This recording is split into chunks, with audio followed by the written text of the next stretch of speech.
Hey everybody, how you doing? So I'm getting ready to brew again here, and I'm gonna go by this this Brew Friend recipe set up here. Doing a partial mash, so I'm doing a 5-gallon batch. I'm gonna boil 2.5 gallons. It's just playing around to see how this is gonna work out. I've got my Canadian 2-row, 2.5 pounds or 1 kilogram. Got my light liquid malt extract, which is about 1.3 kilograms or 3 pounds. 3 pounds of what I think is corn syrup. I'm not sure, but it says I'll show it to you in a second. And then some corn. Also going to add a little bit of dextrose, just 1 cup. The yeast I have is Cooper's yeast, and it's just going to be 4 hops. So I've got an ounce of Cascade, I've got an ounce of Amarillo, I've got an ounce of Citra, and an ounce of Nelson Sauvin still left over. Maybe a little bit more than an ounce. That's why I put 1.1. So according to this whole setup here, I mean, these are the, these won't be the exact numbers, but this will be the very, close numbers, I guess. It's supposed to give me an ABV of 4.85% and an approximate IBU of 57. So, we'll see how she turns out. Let's go get brewing. Alright, there's my grains, my sock. Okay, I got this. What else have I got? I got this fancy thing, whatever the hell this is. High malt liquid glucose. Ingredients: dextrose, maltose, what's that? Maltodextrose? Maybe that's the French. I don't know. Oh, anyways, that's that. What else have we got? And this fella here. Get that out. Get that ready. And Amarillo hops, Citra, Cascade. I'm not sure about these guys, but let's see what we got here.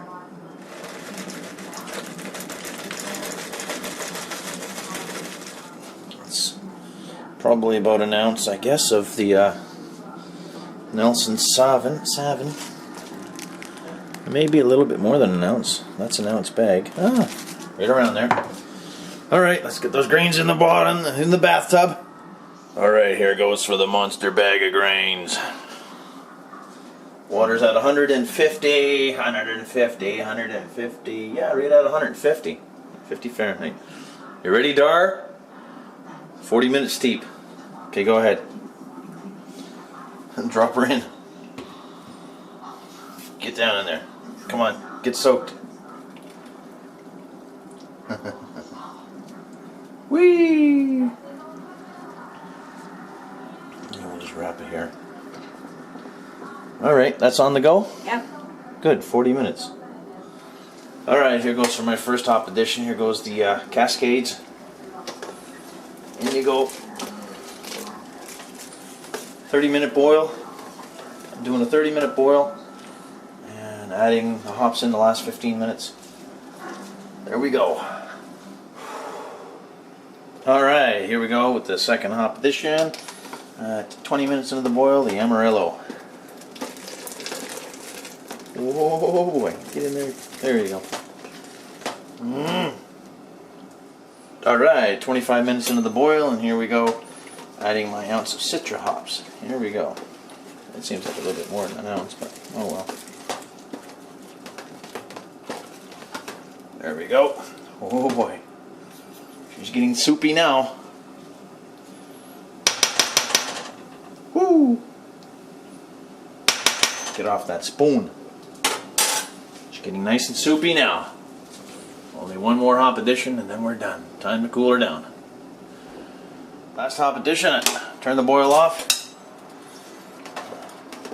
And goes the Nelson Sauvin. I don't know how much is in there, but it's around an ounce. There we go. Yeah. All right. Whew, lots of hops in that sucker. Now it's time to add my extracts. Alright, so I took it off the burner. Whoops. Oh boy. Darn it.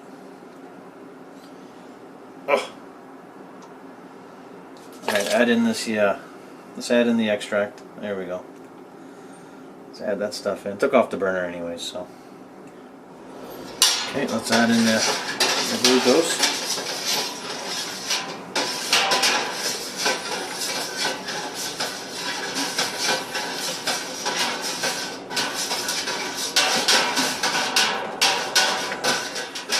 Gonna add in my dextrose now.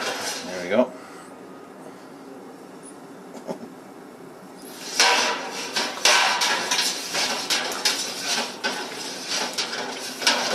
And goes the dextrose. Just a cup, just a 1 cup, that's all. 1 cup is enough.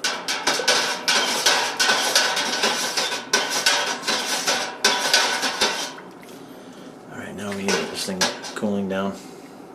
Time to cool her down, then pitch the yeast. Okie dokie, so now it's time to pitch this yeast. I filled this up about an hour ago and I thought it was a little on the warm side, so I let it sit, cool down. It's still a bit warm, but it should be okay. This time I did something different. You see what I did? I hydrated my yeast this time. So, let's go ahead and pitch it. It's 5 o'clock. It's 5 o'clock this evening. I think I'm going to mix that around.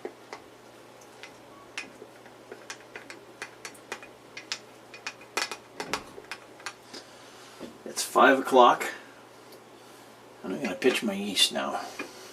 Should have a funnel for this, but oh well. Let's just do our best here. Probably the arm's probably in the way. Get that sucker down in there, get that stuff. Come on, get her in there, get her in there. This is the only thing, the reason I don't like, I'm not really keen on hydrating the yeast first, because it's kind of, you know, it's a little bit messy, whatever. A little bit messy on the messy side. Oh well, what the hell. Give it a stir. Give it another wee stir. Now that I hydrated the yeast and threw it in, maybe that'll start fermenting within the next 3-4 hours. The faster the better. The faster the better. Get the airlock on, and I'll see you in the when it comes time to taste this thing. Looks like green tea or something.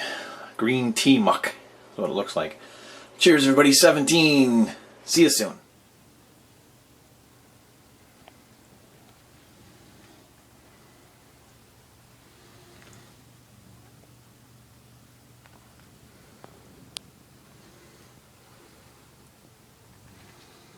Hey everybody, how you doing? Welcome back and happy Homebrew Wednesday. So I'm redoing this review of the beer that I brewed up just in the video previously. And I'll show you why. Take a look at this right quick. Yeah, look, it's not even carbonated yet, don't it? Whoa, see, this is what the secondary does to you. Ah, I'm getting an apple cider. Right on. I'm getting an apple cider in this one. Beautiful, wonderful. See, this is what the secondary does for you. It kills your carbonation, takes a long time to carbonate, and I don't get ahead on this one. Huh. Yeah, that's why, yeah. Because when I first, obviously at first, it didn't carbonate very well for the first 1 week in the priming. So, there's, this is a 450 ml Grolsch, obviously. And I only used the 1 Cooper's carb drop in this because obviously I can't use 2. Because if I use 2, it would be overcarbonated. I also bottled the same beer in some of these 1 liter bottles, which I used 2 in these ones. Probably could have got away with using 3, but I figured save on them. I figured it doesn't need to be massively carbonated. So let's go ahead and pour this up real quick and see what we got. Now this has been 2 weeks and a couple of days now, bottle conditioning. Let's see what we got. Not a real big pop, but we'll see.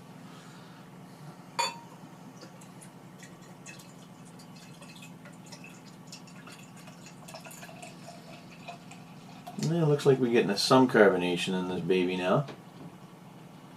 It's looking pretty good. There's not really a lot of sediment this time in this one. It's still going to pour up a little cloudy anyways. It's not going to come nice and clear. It's looking much better. Looking much better. It's a very yellow lemony color with a very white head on it. Only got about one finger on that sucker. Not too bad, not too bad. Not too bad. This is kind of a mystery brew for me because I didn't exactly know how it was going to turn out. It wasn't a mystery that I was keeping it secret, top secret, but just, you know, instead of buying a kit this time, I just, you know, like I said, like you see in the video, I just bought some grains and some hops and some malt and threw it all together. So let's give it a try after two and I don't know, 3 or 4 days bottle conditioning. 2 weeks and 3 or 4 days. Let's give it a go. It still has a fairly not bad, mild, but you know, decent hop aroma to it. Slight citrus, slight grapefruit, but very mild, but not much to speak of.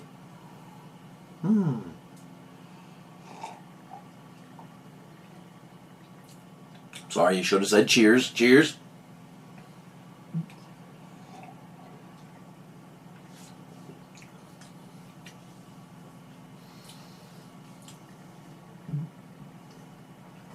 So it's coming around. It's definitely coming around. It's taken a little while to carbonate. You know, probably because where I did the secondary on this one.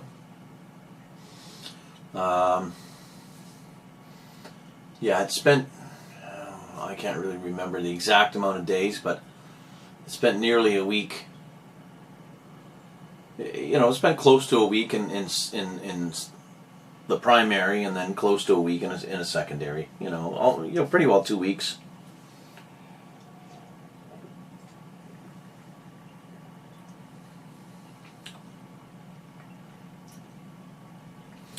Interesting thing about this beer is that it starts off kind of lemony, kind of like a little bit of a lemon, citrus lemon in the forefront. And then it finishes off with just a minor sort of grapefruit on the palate as it absorbs and you know, dissipates or whatever. So that's kind of interesting, you know. You get the grapefruit after, but it's a mild. I certainly don't think I would call it. I'd put it in the category of an IPA, but definitely a hopped up ale. You know, hopped up, and it leaves you with a little bit of that creaminess on the mouthfeel, you know, with the oil from the hops.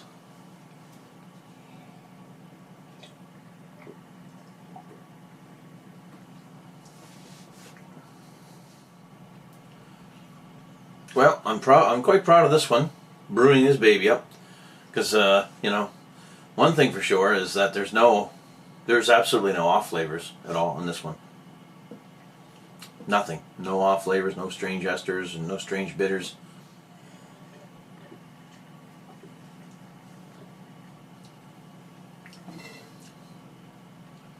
That's a very good beer. Very good one this time, I must say. Alrighty, yeah, so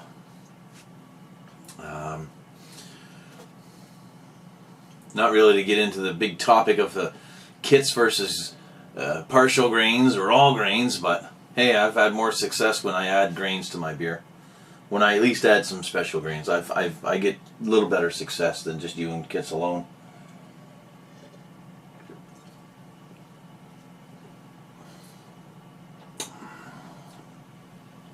That's quite nice. Nothing wrong with that at all. It's light, it's easy to drink.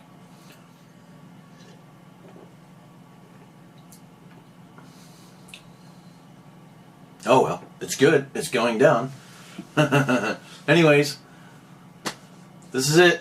This is the latest brew that I brewed up. This is the review. It's turned out very nice. I like it a lot. Hope you know, some other people can get into this from this video can get into making their own beer at home and coming out with some decent success and some fine gratitude. That's all I have to say for now. Cheers, and take care. 17, keep your mugs full, and see you later.